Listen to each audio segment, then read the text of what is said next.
Alam mo ba ano, kanina, share ko lang 'no, may nag-message sa'kin. So, gusto niyang i-sponsoran 'tong kwentuhan sa Oo. kotse.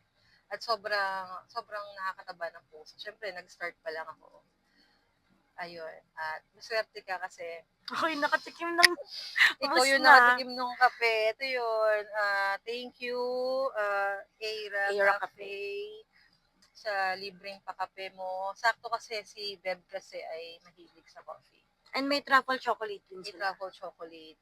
So, ilalagay namin dito yung address nila para ma-visit nyo. Try nyo kasi very affordable yung coffee.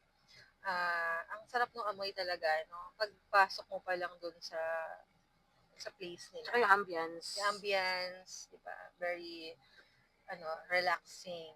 Try nyo. Ako, I'm not into coffee kasi. So, ang kinuha ko yung dark chocolate nila na non-coffee. Sarap. Ikaw? Caramel latte. Para nagpadagdag ako ng another shot. Kasi gusto ko talaga yung sobrang Pero tapang. ang Yung sarap. kaya ko ipaglaban. Oh, Wala tayo nun eh. ang hirap naman nun. Parang hirap naman ng ganun. Kailangan kaya ka ipaglaban. Ayun, and kung mapansin nyo, may mic na ako. May mic na ako. Thank you sa nag-sponsor. Thank you, babe. Thank you sa pa-mic. Kasi, syempre nga, kailangan ko talaga siya.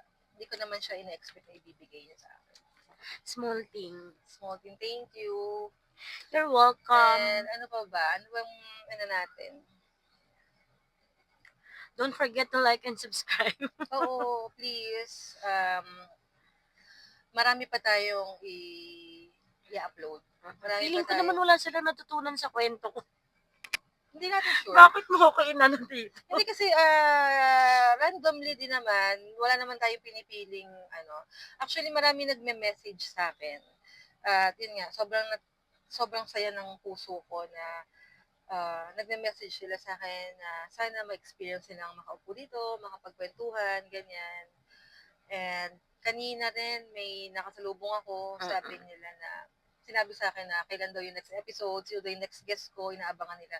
Kaya sobrang thank you po sa support nyo kahit nagsisimula pa lang tayo.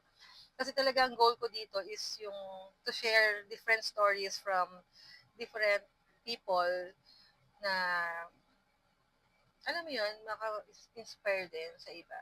Kasi 'di ba, apart from healing, 'di ba? Parang So, iniisip ko talaga, ano yung matutunan nila sa mga tinanong ko sa akin? for you being too lovable sa hindi naman sa kumbaga parang sa family mo, 'di ba?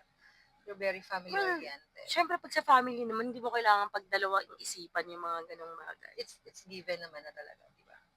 And yung blessings, kahit ang hirap ng buhay, tuloy-tuloy yun kapag mapagbigay ka sa family mo. Mm-mm. And most especially din kasi with regards to blessings, hindi kasi natin iniisip na kailangan natin magbigay kasi may gusto tayong ma-receive. It's not it's not like that naman palagi, 'di ba? Parang sabi nga nila, tumulong ka sa mga taong alam mong hindi ka kayang tulungan pabalik. Ayun. So, ako, happy din ako na nakausap kita. May natutunan din ako sa'yo, di ba? Ano Sabi ko rin natutunan naman, mo? Sige nga. kasi parang ako minsan, not all the time, ungrateful ako eh. Parang, ako rin naman, dumaan din ako sa ganyang sitwasyon na naging breadwinner din ako. Pero may times din naman minsan na parang, dumating ako sa point na parang nag-hold, parang, tawag doon, parang kinikip ko. Ayoko na nito, ayoko nang Ayaw mo na magbigay. ng responsibility na Ayoko ng gano'n. responsibility. Parang, paano naman ako? May mga ganun kasi akong times before. So, ikaw, sa'yo, nakita ko yung sarili ko sa'yo before. Na, ganyan-ganyan yung ginagawa ko. Hindi nga lang kami syempre malayo ng family ko kasi magkakasama kami sa isang bahay. Ayun, gusto ko rin naman talaga kasi makarinig ng iba't ibang mga story. At ganun din yung purpose ko na mapakinggan din ng mga manonood nito na kung may pinagdadaanan kayo, hirap man sa buhay, ano man yan, challenges, hindi lahat hindi lang kayo yon.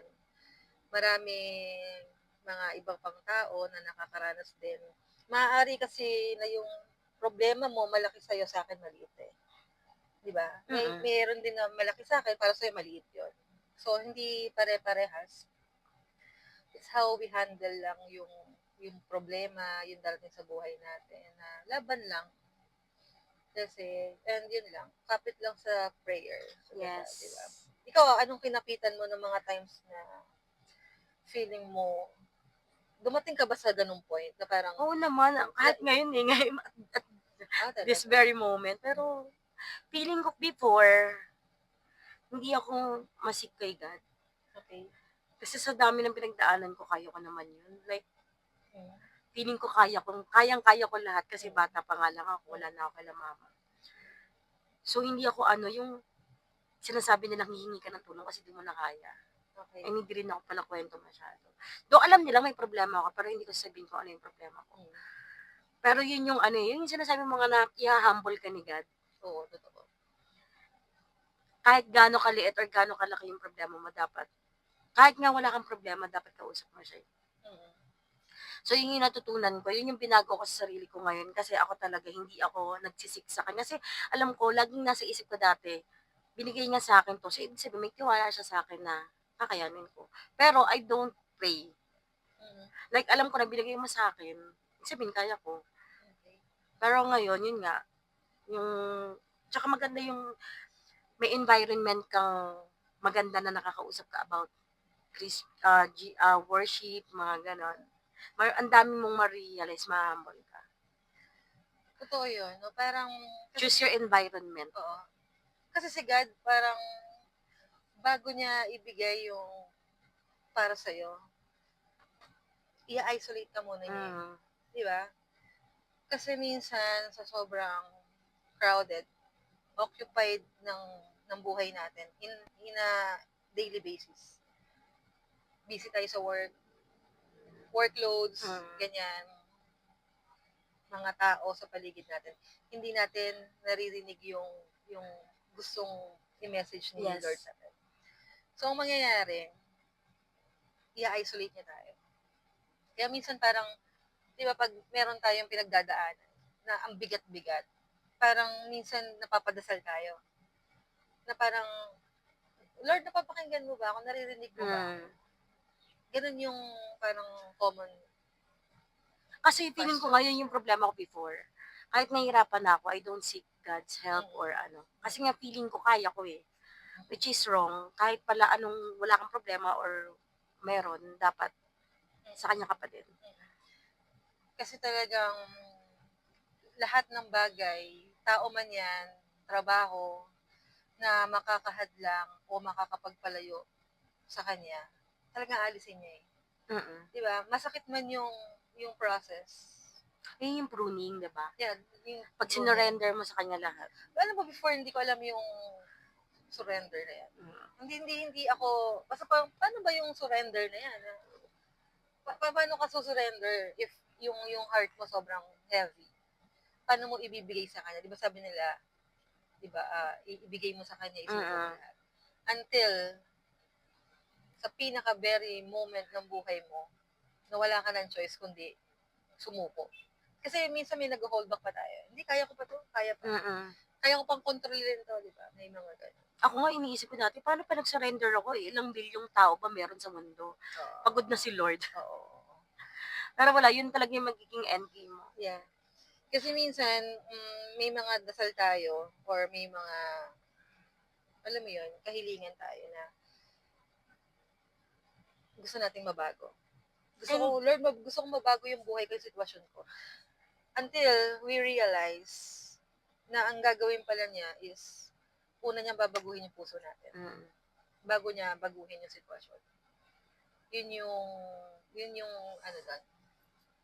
And pag nag-surrender ka, hindi ibig sabihin, gaganda agad yung buhay mo. Pag sinurrender Exactly. mo nga kasi siya, mas marami nga yung hindi magandang mangyayari. Kasi doon niya ititest kung yung pag-surrender mo ba is pure, kung sobrang nagtitiwala ka pa sa kanya or hindi. Yeah. Tapos at saka niya aalisin isa-isa. Na akala mo ba talaga ang galing ko talaga magsalita? Hindi totoo kasi parang we speak based dun sa experience.